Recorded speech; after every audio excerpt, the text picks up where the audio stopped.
Yeah, it's quite funny. I'm Freddie. My name is Freddie. I'm representing Malmö Redhawks, but also representing the collaboration with Catapult. And Catapult, Irvar, maybe you can just raise your hands because all of the technical part, you have to ask him. It's quite funny because it seems that I'm showing up on this data analytics conference. To be honest, I'm not a data guy at all. I'm a practical guy. So I think, to be honest, I'm a little bit of the black sheep here today because all of these data guys here today. But I would try to do my best. Who am I then? I was the strength and conditioning coach for Malmö Redhawks, 9 years. I resigned or sacked myself the last year. I told my general manager, or now he's the CEO, Patrick, that I think I'm not doing a good job any longer. But I think I can do another work instead. So today, I'm responsible for the performance team in Malmö Redhawks, and the performance team is that I'm managing the doctors, the medical team, the strength and conditioning coaches, and so on. So that's my new job today. So I found my a new job, and I really enjoy it, to be honest. As I said, I have 15 minutes here today. Talk a little bit why we are monitoring ice hockey. You that are representing all of this data, from my point of view, you are the technical, tactical part of it. According to me, we have two other ways to also look at the game or look at the practice. It's from the physical or the psychological part of it. Today, I want to just give you a hint of the physical part of the training or the practice that we are working with or have been working with for 6 years now in Malmö Redhawks. So I got 15 minutes, and what I want you to remember from me is why we started to monitoring ice hockey, what we are looking at, and maybe how things are going to change. I hope going to change in the future. So the why for Malmö Redhawks, to be honest, it's starting with me. I'm not a data guy. I'm not a hockey guy. I got this job because I helped 2 or 3 players fix their groin injury. And then I got the job for Malmö. But to be honest, I didn't know anything about hockey. I started to what should I say, ask better questions and try to inform myself a little bit better. Of course, I know that they were 24 players in a squad. I know that they were on ice 30 to 60 seconds. I know that they get really high heart rates during the game. But I'm trying to investigate a little bit more.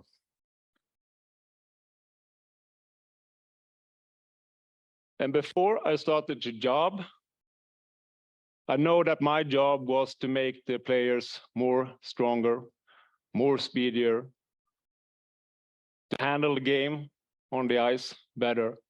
But I was also know that I was responsible for bringing them on the ice, player availability. So with that in mind, I tried to seek, is there anything more that I can maybe find out a little bit better what hockey is all about? Because according to me, hockey is not running, it's skating. The biomechanical from skating is totally different from running. And I know that, yeah, I was standing with a stopwatch, they were out there on the ice, but what did actually happen in there, out on the ice? I couldn't give that a good answer, and to be honest, the coaches they couldn't give a good answer at all. So I was trying to seek, because I had a good football club in Malmö, Malmö FF, and they had some monitoring. So I tried to see, is there anything that I can see, if there's anything in hockey? To do my better job, this is an old picture, but I think this picture is still on topic. That I need to keep the player on the ice to, should I say, at least have the better chance to win. So I called a few people, and a company that could help me, and that was why we choosing to start monitoring ice hockey. At that time, it was Catapult. They had a solution for me that I was looking a little bit for. I was trying to see what was happening out there on the ice. This sensor, I know that you're all familiar with the sensor on the soccer players. They're quite familiar. In hockey, they are not. But it's the same technology, okay?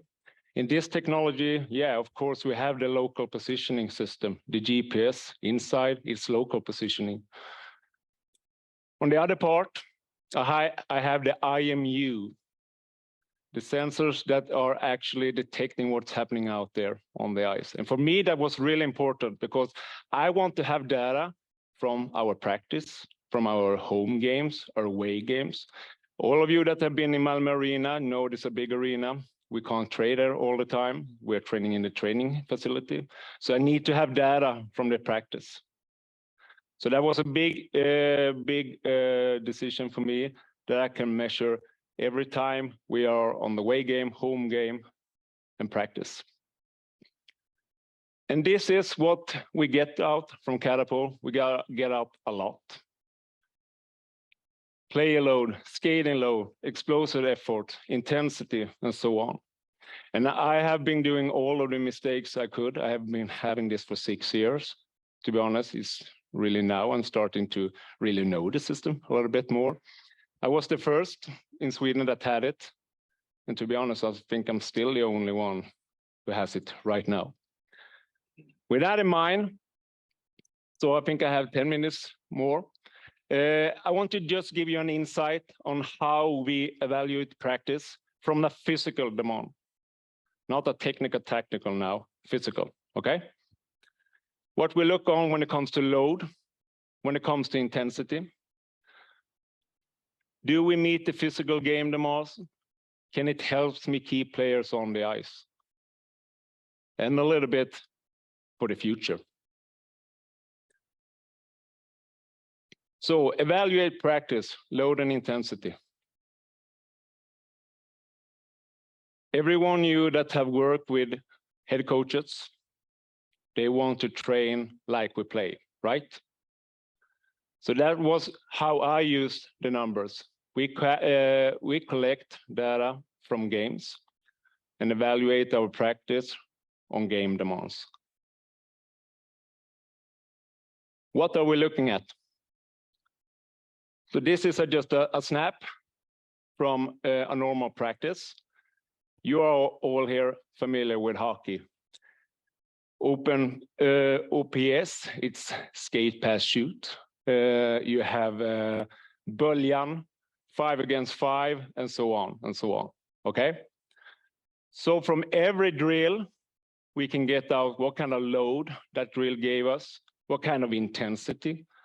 Was the load compared to game, the intensity compared to game demands? And from that, we can start to communicate with our coaches when it comes to the physical part. For example, from a strength and conditioning view, a drill that comes in the end of the practice with really high intensity, and this was a sprint. Quite high, low load because we didn't have any collisions. It was just sprinting. It was in the end of the game. And maybe that was the case. Maybe that was the plan. We want to work with speed endurance. But maybe it wasn't. Maybe it should be in the first in the session because we had less fatigue. We can do it with high quality. Right or wrong, it still is a communication between us as the performance department together with the coaching staff. But then we can still try to start to talk the same language and evaluate a practice from a physical demand, not technical, tactical now here. I said player availability. because for the performance department, it's our job to keep the player healthy and available. So for the same numbers, load and intensity, we can see still something here that we can communicate with the medical team. You know, you have 24 cars, Ferraris, Formula One session, they are coming in, everyone just drop on that car and help them. We have 24 cars. And as you said before, we are practice every day, we are playing in the third game. The medical team is working their ass off. Sorry about the language. But after a practice session, we got these numbers.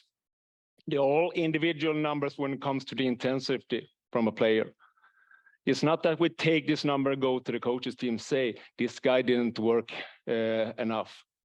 But from this, I can go and ask the player, was there anything wrong? Yeah, it was. He felt his groin. This was a practice before a game. He didn't want to say anything because he was afraid to not playing. But then this is about building buy-in, because a lot of people ask me, Freddie, how can you use this? Are the players okay to use them? This is an insurance for them. Another thing that comes from the metrics that I get from Catapult is the skating asymmetry. The force from the right, the force from the left. Force per stride. So this is the average number from the left side and from the right side. Right or wrong, I'm not a data guy, but I've used average numbers to see. I don't want to strive for symmetric, but I want to see when something is happening to them from the normal fingerprints. In this case, you can see that the left side is going down quite high, and the right side is going up. This is the pelvic. Something has happened. And for us, like here, deadly people, just to go take a normal jog and walk out with us a little bit, yeah, maybe we can start to feel a little bit. But these are guys that work 100% with high intensity, high explosive efforts. This calls for groin and lower back problem. So this buy is for real. So monitoring ice hockey, does it help us win? Yeah, you're all familiar with Malmö Redhawks last season. We have struggled really hard. The 3 years before that, we reached 1 quarterfinal, 2 semifinals. So what's the hen and what's the egg? I know that I've been had the fortune to go up with Malmö Redhawks from Hockeyallsvenskan to SHL. I've been fortunate to have 1 quarterfinal, 2 semifinals. I've been also fortunate to have a qualification down and the knowledge from that. So does it help us win? To be honest, I think it's a little bit how we are going to work with this monitoring together. Because as I said in the beginning, you are here representing the technical. This is the physical, and we haven't started to talk about the psychological part. How does the player actually feel, the health, okay? So when we take this all 4 and collaborate together, I think we can do a really better job together. Because if I just go up and seeking numbers for myself, I've been there, I've done that myself, mistake. Just bringing up the physical part of it, and don't take in the technical. I don't think that's going to be a game changer at all. It's when we collaborate with all these 4 silos that we can really get in better results, according to me. So what I mean with this, maybe I plan to see it to all of us, because we all want to leave hockey in a better place. And it's collaboration with all of these 4 that can really do it, according to me. So this was it. I don't know if I can just talking about monitoring ice hockey. I've been done it for 6 years. I can speak for an hour, and I've done all of the mistakes I can do. Trust me. I have a player, former player, who is now a general manager, who wear them for my first year. Did I know everything about it then? No, I didn't. This data, together with knowledge from all of the head coaches, from the assistants coach that I've worked with, Peter Anderson, Martin Philander, Jesper Mattsson, Joakim Fagberg, Thomas Kollar, with their knowledge, their feedback, together with the numbers, that's a game changer, not the numbers for itself. So with that said, I'm here until Thursday afternoon. Bring a coffee if you want to talk more about monitoring the physical part of it. Talk to Örvar when it comes to the technical part of it, if you're interested. Otherwise, I'd say thank you. And yeah, thank you.